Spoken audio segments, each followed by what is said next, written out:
O Egito é um país de um único rio. O Nilo o percorre serenamente, gerando margens verdes cercadas por enormes desertos. É o maior oásis no maior deserto do mundo. É uma terra simples, fácil de entender, com grandes paisagens que incitam à contemplação. Qualquer ponto do horizonte faz pensar na imensidão. O Egito é um país de um Deus único.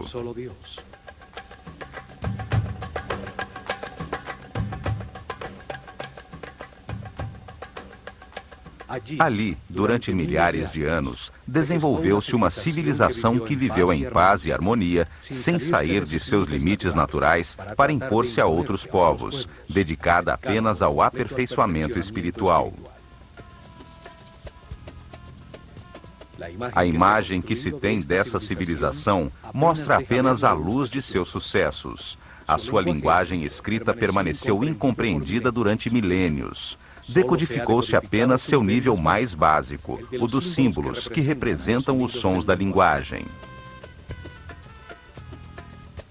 Há níveis superiores, com símbolos que transmitem conceitos e não sons. Estes ainda não foram decifrados. As traduções se baseiam apenas na parte fonética, ou, na melhor das hipóteses, são interpretadas segundo as crenças dos tradutores. Os que creem que eles eram bárbaros primitivos chegam a um tipo de interpretação, e os que acreditam que eram uma civilização avançada baseada no espiritual, possuidora de tecnologias incompreendidas, chegam a resultados totalmente diferentes. Os acadêmicos religiosos cresceram influenciados pela imagem que o Alcorão e a Bíblia projetam dos egípcios, como um povo déspota, adorador de muitos deuses. Por esta razão, cristãos, judeus e muçulmanos não puderam reconhecer que o Egito foi uma das fontes que alimentou as raízes de seus próprios credos.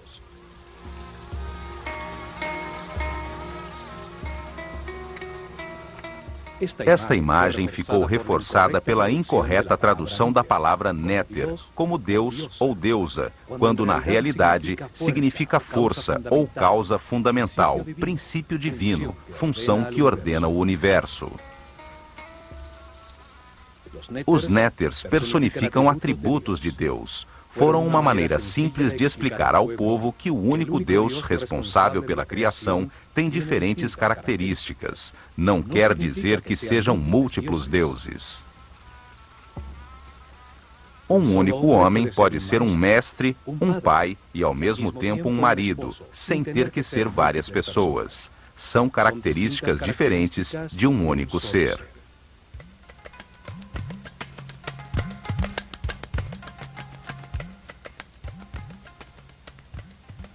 Para muitos historiadores, a civilização atual representa o auge do progresso do homem na Terra. Essa crença também contribui para projetar uma falsa imagem do Egito, pois não aceitam nada que possa colocar isso em dúvida.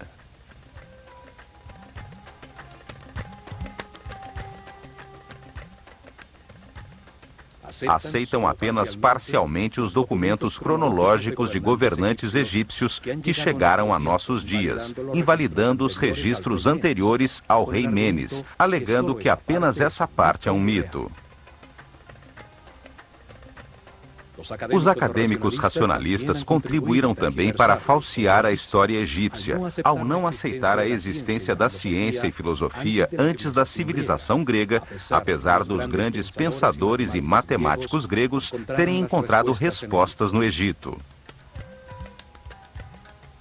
Tudo isso projetou uma imagem enganosa da cultura egípcia. São vistos com preconceito, como um povo primitivo e inferior ao mundo moderno civilizado, cuja única qualidade foi construir alguns templos e túmulos para seus faraós, muito grandes e resistentes à passagem do tempo.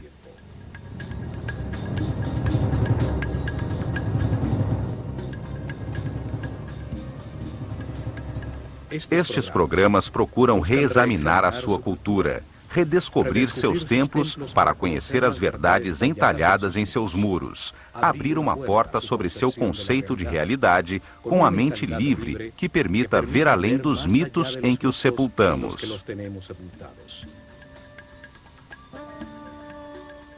Os antigos egípcios entenderam o universo, suas leis, processos e propósito de um modo coerente, lógico, analítico e racional, que é uma herança importantíssima para o homem no início deste novo milênio.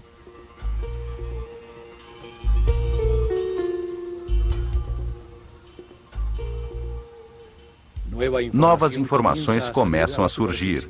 Estudiosos, cientistas e técnicos estão encontrando provas dos incríveis avanços tecnológicos, da precisão absoluta de suas construções, da escala de seus projetos.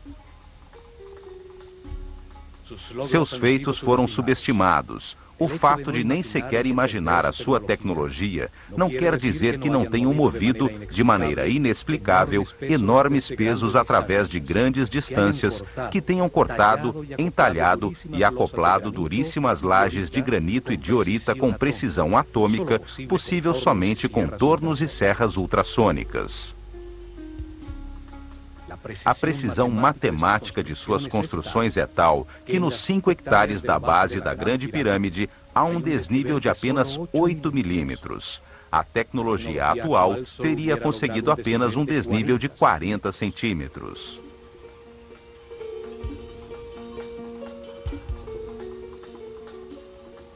Seu sistema de medida, baseado no homem, deixou a constância exata das medidas do planeta e dos movimentos do sistema solar na galáxia. Informações importantíssimas a respeito dos ciclos cósmicos que determinam cataclismos periódicos não podem ficar relegadas ao mito. Esta herança faz parte de nosso antigo futuro.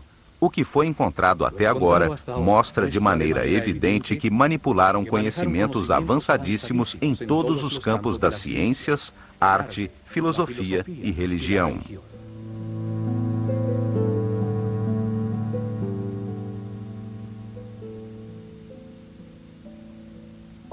Conhecimentos que fazem parte de uma herança ainda mais antiga, de um período desaparecido da humanidade, chamado Atlante, anterior ao dilúvio, ao que sobreviveram alguns sacerdotes que construíram as bases deste ciclo em que vivemos.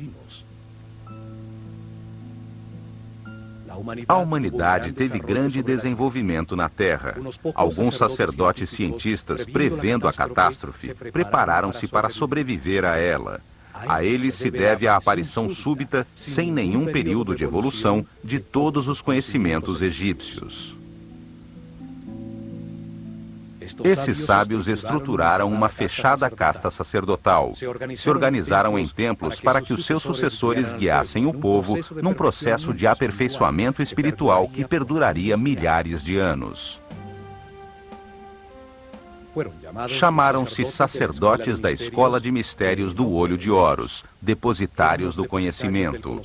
A sua visão da vida na Terra como um processo de aperfeiçoamento espiritual, transformando um homem quase animal em super-homem, determinou o caminho dos egípcios.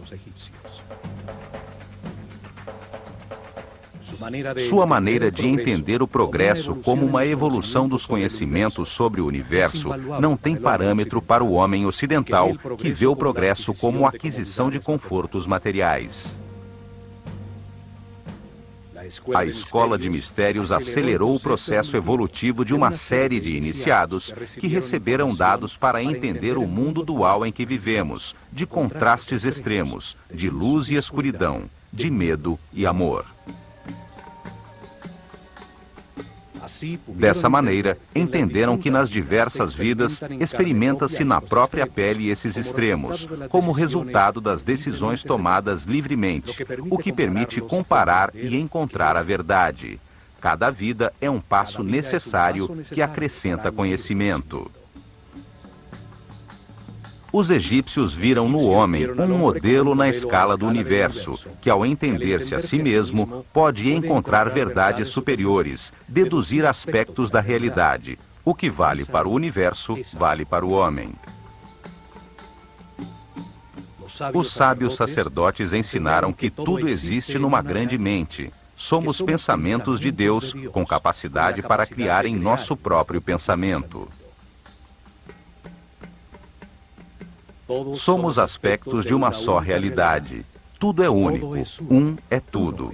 Por isso desenvolveram simultaneamente a ciência, a arte, a religião, a filosofia, de um modo multidisciplinar, conjunto, sem especializações que cegam.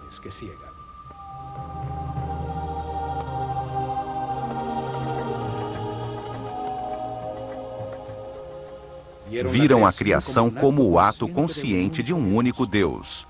Estudaram a si mesmos à procura dele, descobrindo que tem muitas características, as que deram nome e símbolo, para poder comunicar-se com clareza.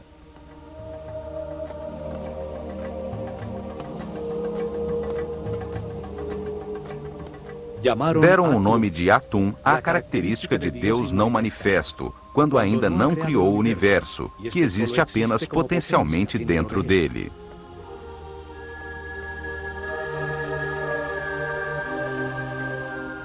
Deram o nome de Ptah à característica criadora de Deus, que ao manifestar a sua vontade, dá lugar ao universo.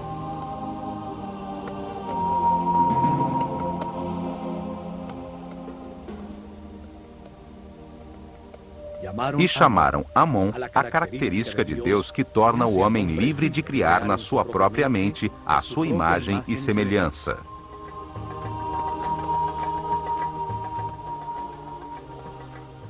Com esse conceito, deram lugar à flor da vida, os movimentos sagrados de Deus que veremos neste programa ao visitar o templo de Osirion em Abidos.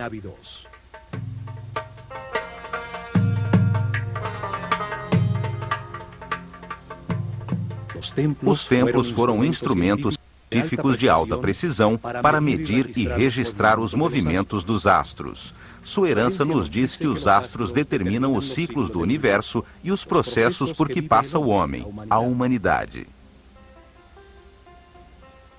Nos templos concentraram os conhecimentos que encontraram enquanto se estudavam a si mesmos, num processo dirigido de aperfeiçoamento espiritual. Ali desenvolveram simultaneamente as ciências, a arte, a religião e a filosofia, num único bloco dinâmico, pois acreditavam que nenhum aspecto da realidade estava separado de outro. Ao redor dos templos, dirigida por seres muito evoluídos espiritualmente, cresceu uma das civilizações mais incompreendidas e mais avançadas da Terra. Está na hora de recuperar a nossa herança.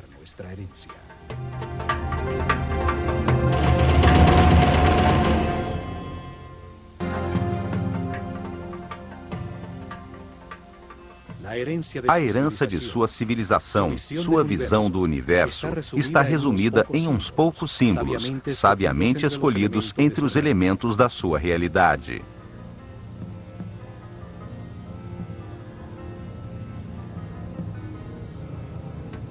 A utilização de uma imagem simbólica tem a vantagem de expressar um pensamento de uma maneira muito simples, além da linguagem, e seu significado poderá ser entendido milhares de anos depois de ter sido desenhado, pois a imagem de um falcão ou uma postura humana não mudam. Para os egípcios, o homem encarna na Terra para decidir como agir ante as circunstâncias experimentadas. Ao comparar os resultados de suas ações, aprende e se aperfeiçoa. Então, o mais importante é a ação, o verbo. A ação que produz resultados leva ao aperfeiçoamento. A linguagem existe para comunicar ações. Cada parte do todo atua, realiza uma ação vital que produz resultados. Cada parte tem a forma de que precisa para agir da maneira que lhe corresponde.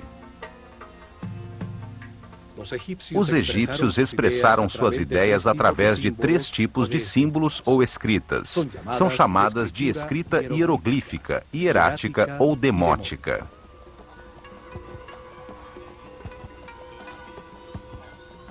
O primeiro tipo de escrita utiliza imagens muito simples chamadas hieroglifos. Hieros significa sagrado e glifos significa imprimir. Assim chamaram os gregos escrita sagrada aos entalhes simbólicos egípcios. Os hieroglifos têm diferentes níveis simbólicos de comunicação. O mais simples e básico é o nível dos símbolos fonéticos. Utilizaram 24 símbolos gráficos associados a um som e não a uma ideia. Formam o alfabeto egípcio. Era a escrita que dava forma à linguagem do povo.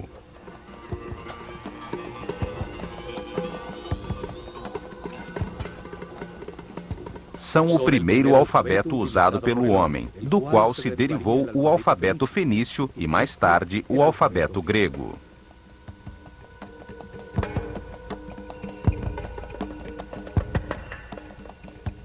Podiam escrever indiscriminadamente em colunas ou em linhas horizontais, podendo ser lidas em qualquer sentido. As cabeças das figuras simbólicas olhavam na direção em que se começava a frase, marcando assim a direção da leitura. Durante milênios permaneceu indecifrada, até que em 1799, os expedicionários franceses, vindos com Napoleão, encontraram em Roseta, no Mediterrâneo, uma pedra de granito negro, escrita no final da civilização egípcia. Em péssimo estado, nenhuma das suas linhas estava completa. Conservava ainda 14 linhas escritas em hieroglifos, 32 linhas escritas em demótico e, o mais importante, 54 linhas em grego, uma escrita conhecida que indicava que esse texto traduzia as outras escritas. Um especialista em línguas, Jean-François Champollion, dedicou-se a estudar os textos da pedra. Descobriu que o egípcio antigo, assim como as escritas semíticas, usava apenas consoantes. As vogais eram acrescentadas na linguagem falada para dar uma forma gramatical. Em 1822, consegue resolver o mistério ao comparar os hieroglifos contidos em 2 cartuchos do texto, um dos quais constava também em uma lápide circular na ilha de Philae, ao lado da segunda pilastra do templo de Ísis, que se sabia conter o nome do faraó Ptolomeu VI. 2 cartuchos de hieroglifos com os nomes dos 2 últimos faraós egípcios, Ptolomeu e Cleópatra. Isso permitiu decodificar e identificar o alfabeto utilizado. O som que nesse momento produziam as palavras gregas em copto, uma linguagem usada por cristãos egípcios, serviu para aproximar-nos do som que se supõe tivesse a língua dos antigos egípcios.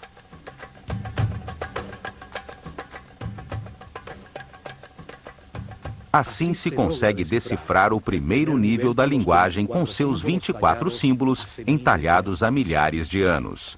A escrita que usava apenas símbolos fonéticos, não ideias.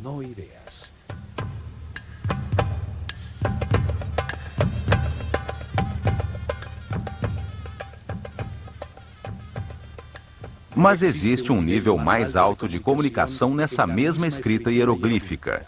Além de 700 símbolos, belíssimas formas gráficas que desenham a realidade e evocam na mente ações e conceitos. A palavra convertida em imagem. Símbolos que imitam as formas da natureza, escolhidos pela ação que evocam na mente. Um pássaro evoca o voo, a liberdade. Caso seja um falcão, acrescenta a essa imagem a agudeza da visão.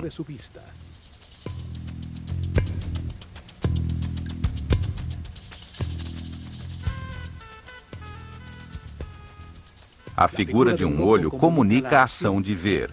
Cada símbolo é desenhado para reviver experiências que a sua forma produziu na vida.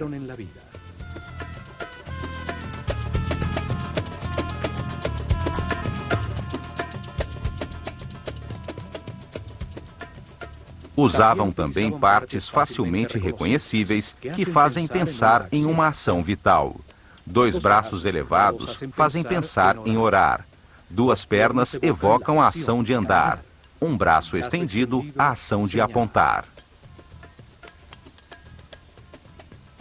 2 mãos entrelaçadas, união. 1 mão que alimenta, outra que semeia, 1 jarro que entorna. Símbolos que retratam elementos fabricados pelo homem que, quando postos em ação, produzem um efeito. A ferramenta comunica o tipo de trabalho que se executa com ela. 1 arado, 1 ancinho, 1 rede. Além da escrita hieroglífica, existia outra forma de escrita, a hierática. Era utilizada apenas para comunicações oficiais e comerciais. A terceira forma de escrita existiu somente nos últimos anos da civilização, quando, por volta do ano 700 a.C., os escribas que copiavam os textos antigos simplificaram ainda mais os símbolos do hierático, até torná-lo quase uma taquigrafia. Chama-se demótico.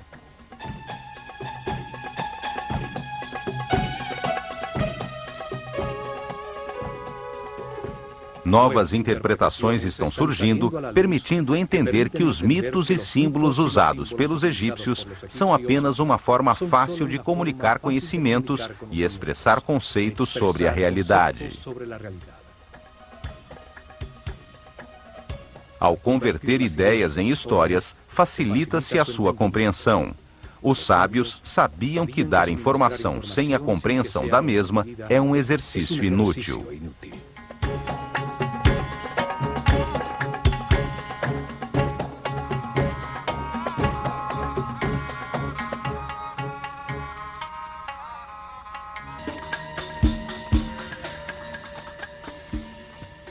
Existem 3 templos muito antigos, do início da sua civilização, realizados com a mesma técnica de construção. Tem o mesmo estilo arquitetônico, maciço e pesado, embora simples, que não foi utilizado novamente em todo o Egito.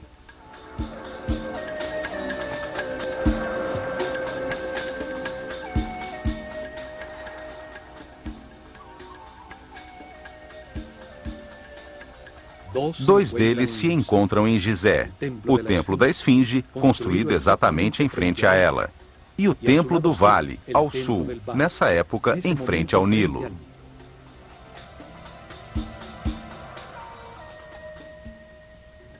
O terceiro é o maciço Osirion, construído em Abidos.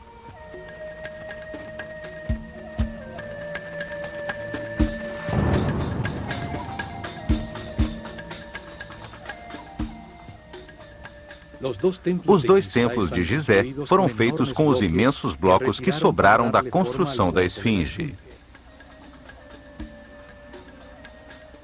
Somente esses 2 templos em todo o Egito foram construídos com blocos tão grandes, numa forma tão maciça, fechada completamente ao mundo exterior por imensos muros de pedra, com apenas 2 acessos frontais simétricos. O peso médio dos blocos utilizados na sua construção é de 50 toneladas. Deviam conhecer técnicas de construção que facilitassem a utilização dos blocos, imensos como casas.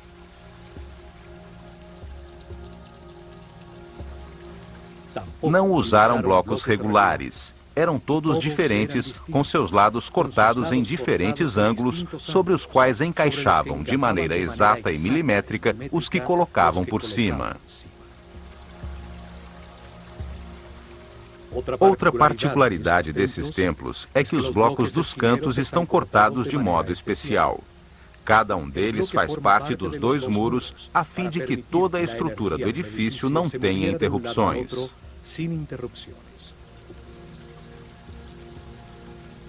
Isso obrigava a que cada um desses blocos tivesse que ser entalhado, em alguns casos mais de 30 centímetros, para formar o canto. Na natureza orgânica, não existem ângulos retos. Um canto é uma articulação que permite o fluxo das energias e o fluxo dos líquidos.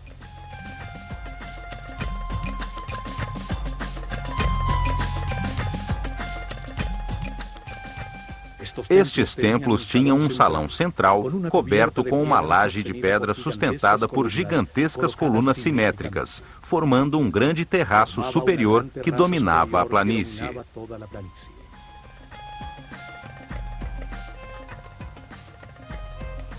Seus muros e colunas não tinham nenhum tipo de ornamento ou hieroglifo, e os pisos são de alabastro.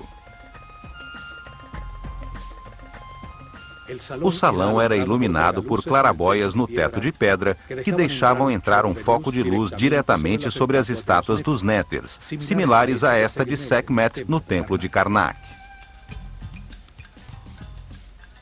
Estes templos foram utilizados desde o Zet-Tepe, o momento em que começou a nova era depois do dilúvio, em cerimônias iniciáticas dos sacerdotes da Escola de Mistérios do Olho de Horus.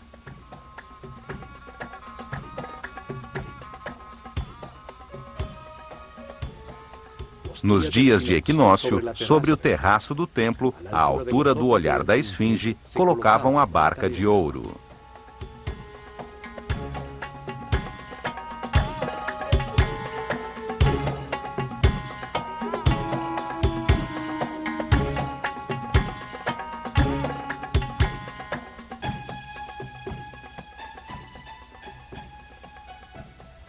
O símbolo do processo evolutivo do homem em seu caminho de reencarnações na Terra e do percurso do Sol no céu. Ao seu redor eram realizadas cerimônias, enquanto a esfinge contemplava o nascer do Sol no horizonte à sua frente e, durante as noites, as estrelas da constelação de Leão.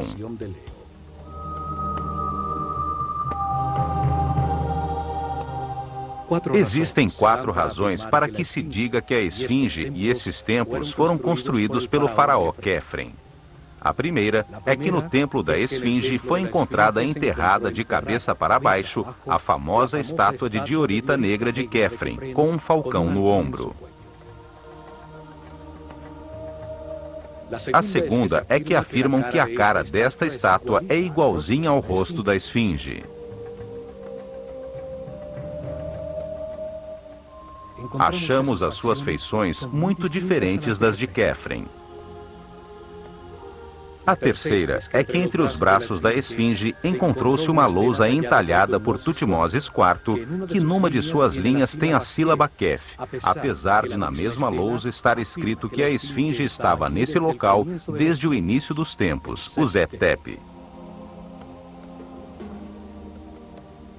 A quarta é que por isso se atribui também a Quefren a construção da pirâmide central de Gizé, que tinha encostado à sua fachada um templo unido por um caminho coberto de 500 metros ao denominado Templo do Vale.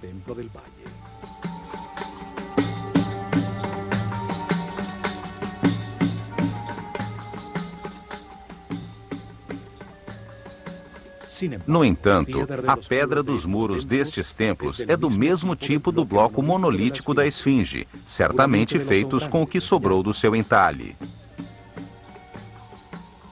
Além do mais, tem os mesmos sintomas de erosão pela chuva que a esfinge, o que permitiu que especialistas geólogos determinassem que foi construída por volta do ano 9000 a.C.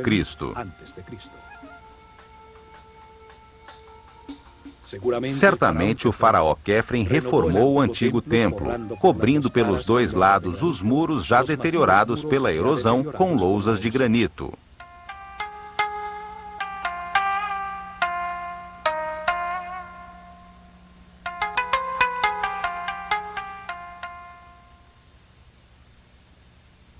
Os antigos dividiram a parte verde e habitável do Egito em 2 grandes zonas com diferentes características definidas pela forma do próprio Nilo. O delta, quando o Nilo se abre para chegar ao Mediterrâneo, forma um vale fértil. É chamado de Baixo Egito. Seu símbolo hieroglífico é a abelha, e o faraó usa uma coroa vermelha para mostrar a sua autoridade nessa região. O longuíssimo e estreito corredor verde de ambos os lados do Nilo, em seu percurso desde a fronteira com a Núbia até o ponto onde começa o delta, é chamado de Alto Egito. É simbolizado em sua escrita por um arbusto, e o faraó usa uma coroa branca para representar o seu poder nessa região.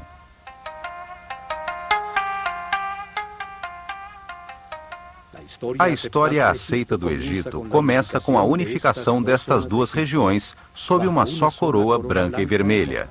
Essa união foi conseguida pelo faraó Menes, fundador de Mênfis, localizada na confluência das duas regiões.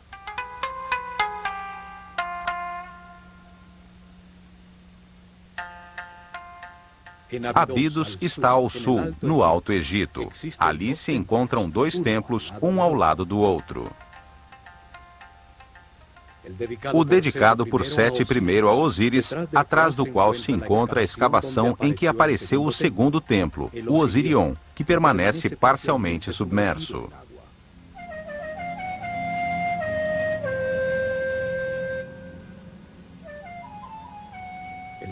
O nível freático impediu os trabalhos de restauração, pois a água fluía para dentro do templo mais rápido do que a capacidade das bombas para tirá-la.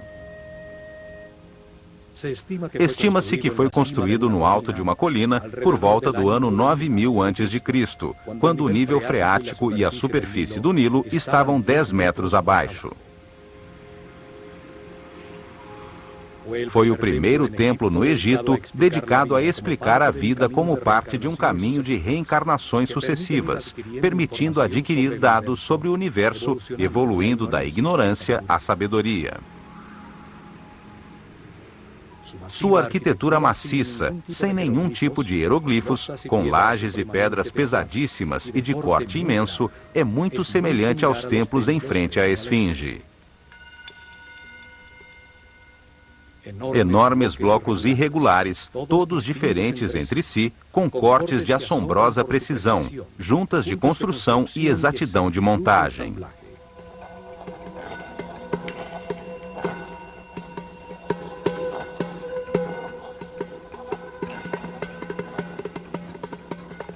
Nos cantos, os blocos seguem um muro lateral, devendo ter sido rebaixados para conseguir essa forma, o que aumenta consideravelmente o trabalho, pois são de duríssimo granito de Assuã.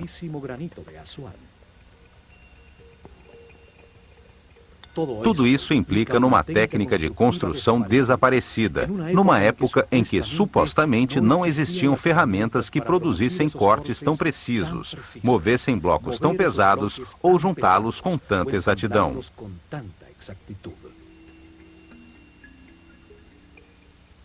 Conhecimentos técnicos herdados dos sobreviventes ao dilúvio, que foram utilizados no estrito e fechado círculo de uma organização secreta de sacerdotes cientistas.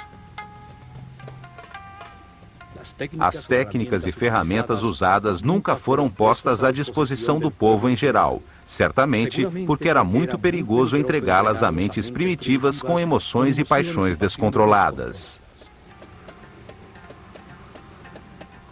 Ou então, porque a única maneira de usá-las era estando em perfeita harmonia com o universo, por sua característica sônica ou psíquica, e não mecânica como as desenvolvidas pelo homem atual.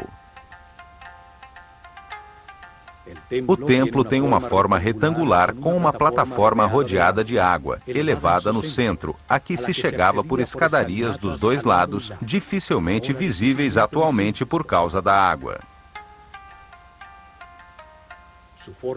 Sua forma simboliza o montículo original que emergiu quando as águas baixaram depois do dilúvio, onde os sábios desembarcaram para começar a nova civilização do Egito. Este templo foi construído para comemorar o Zep-Tepi, o tempo para dar início a uma nova civilização, dedicada ao aperfeiçoamento espiritual. 10 maciças colunas de pedra, cada uma feita num só bloco de granito vermelho, com um peso superior a 100 toneladas, sustentavam pesados pórticos, sobre os quais se apoiava um teto de pedra. Ao redor do canal, 16 santuários albergaram em seu tempo símbolos sagrados. Hoje se encontram submersos em água estagnada.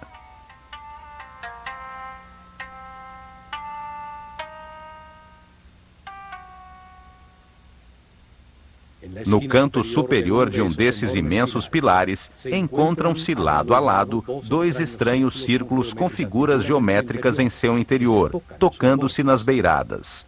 O granito parece queimado com finas linhas circulares.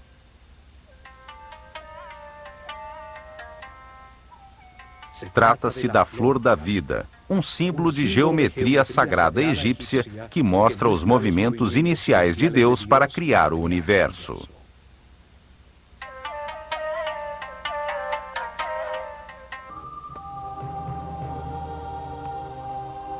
A flor da vida é um símbolo esotérico egípcio que descreve a geometria sagrada que deu lugar ao universo e que determina os processos naturais, como a mitose ou o movimento dos sóis e dos planetas.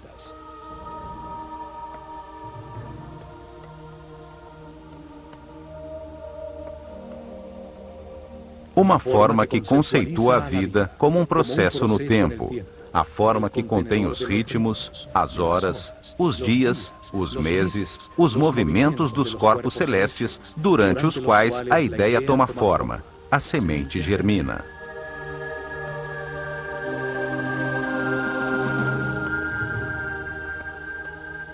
A flor da vida representa o momento em que Deus ativa a sua vontade, quando desperta a sua consciência para animar o universo, quando abandona o estado de repouso, de não ego, de não ser, de vazio e de escuridão. É o momento em que Atum-Ra, o Deus não manifesto, se transforma em Ptah, o Deus criador do que existe. O Fiat Lux, o momento em que nasce a flor da vida e tudo inicia a sua primeira volta. Para os egípcios, os movimentos de Deus começam num ponto conceitual, o olho de Horus, de onde surge a flor da vida, cujo fruto é o universo, a criação.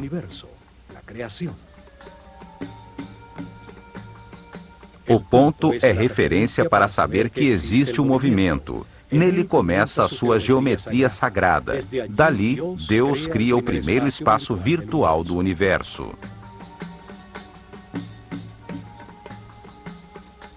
Faz isso projetando-se para fora, como um ponto que avança repetindo-se, formando uma linha reta, a forma masculina. É o Deus Pai que manifesta sua energia e sabedoria.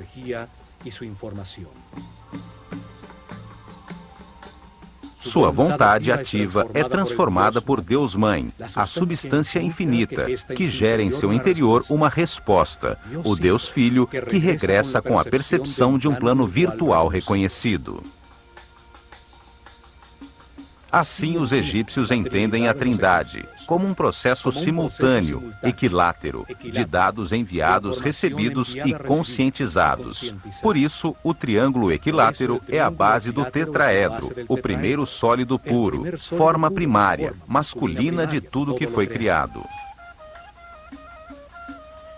O processo se multiplica no tempo e no espaço, para frente, para trás, para cima e para baixo, à direita e à esquerda. Assim, Deus gera um espaço virtual autorreferente.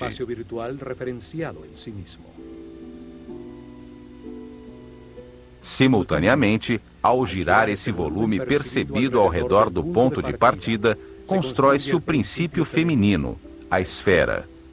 Um espaço passivo, sem tensões, com todos os seus pontos ligados ao centro, ao olho de Horus. A esfera é a placenta que contém tudo, a substância de todas as formas e volumes. É uma expressão de unidade, de totalidade e de integridade.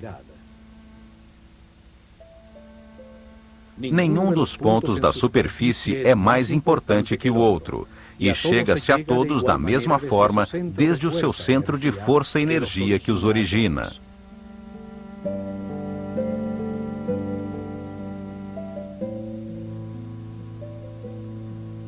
Átomos, células, sementes, planetas e sóis, todos fazem eco a essa forma de unidade e potencialidade.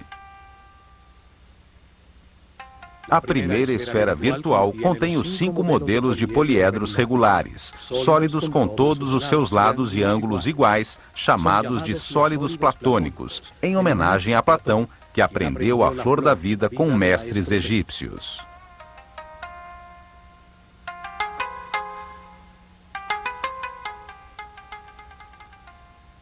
São a base, os tijolos com os quais todo o universo foi construído. Simbolizavam os 5 elementos da natureza: o fogo, a terra, o ar, o espírito ou éter e a água.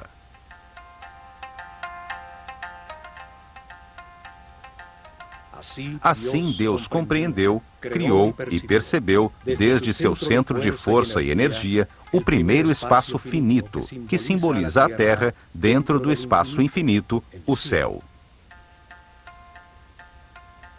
A Bíblia nos conta que no início Deus criou o céu e a terra. A terra era informe e vazia.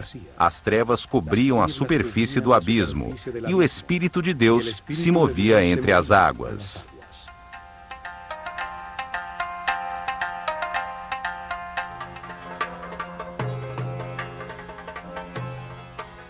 Realiza então o seu primeiro movimento, deslocando-se desde o centro da primeira esfera conhecida até chegar à sua margem, a membrana ou perímetro do espaço.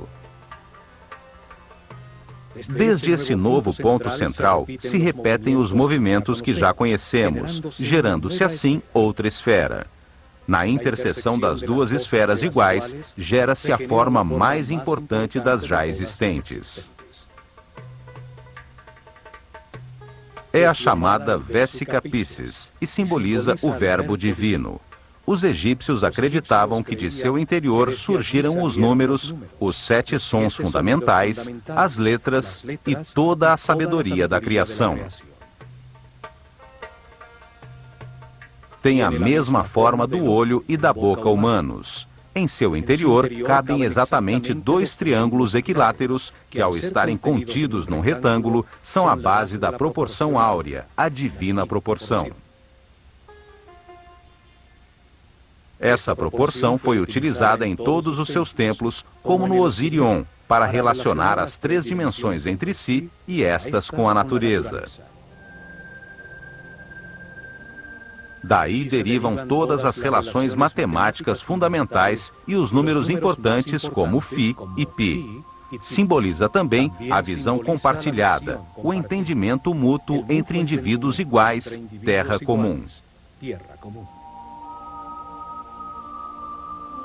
O Vesica Piscis é o espaço compartilhado, a interseção entre a esfera inicial e a nova, gerada da sua borda. A partir dessa nova esfera conhecida, repetem-se sucessivamente os movimentos em direção à borda exterior, para gerar outra esfera. Cada uma delas é uma nova dimensão, um novo som na escala musical, uma nova cor na escala cromática.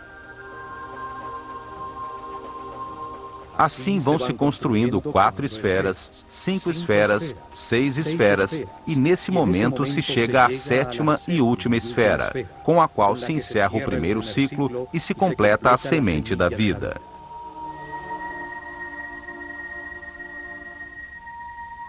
Sete esferas, 7 dias da criação, 7 notas musicais, 7 cores espectrais. O coração tem 7 capas de músculos, 7 chakras, 7 sistemas de glândulas endócrinas.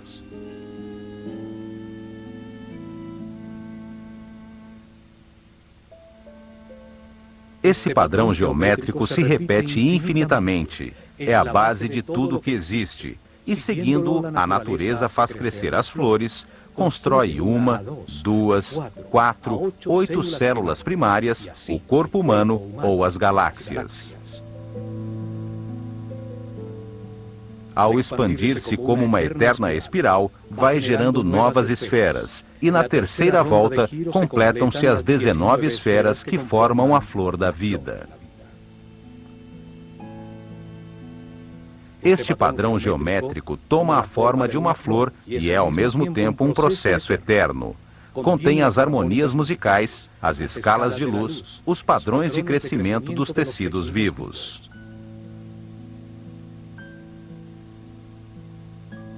Cada esfera tem a mesma potência de desenvolvimento que a esfera original, dando assim à flor da vida lugar ao fruto da vida que gera sua própria flor. Cada esfera guarda em seu interior os 5 sólidos platônicos: a união da energia masculina e feminina, a reta e a curva, as 2 matrizes geométricas que são a base da realidade existente.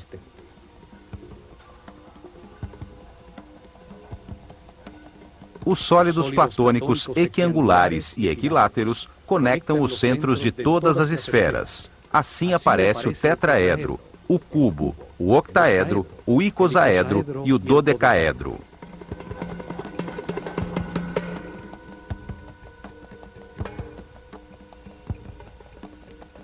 São símbolos da inseparável relação entre as partes e a totalidade. Formam um princípio de unidade para toda a geometria das formas existentes, apesar de sua diversidade. Padrões, formas e estruturas que existem na natureza, da menor partícula a expressões reconhecíveis ao olho humano até o imenso universo. Tudo segue um arquétipo geométrico que nos revela a natureza de cada forma.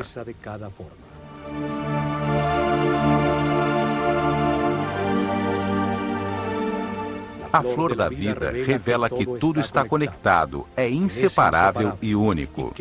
Nos lembra a nossa relação com a totalidade e nos permite compreender as bases sagradas de toda a criação.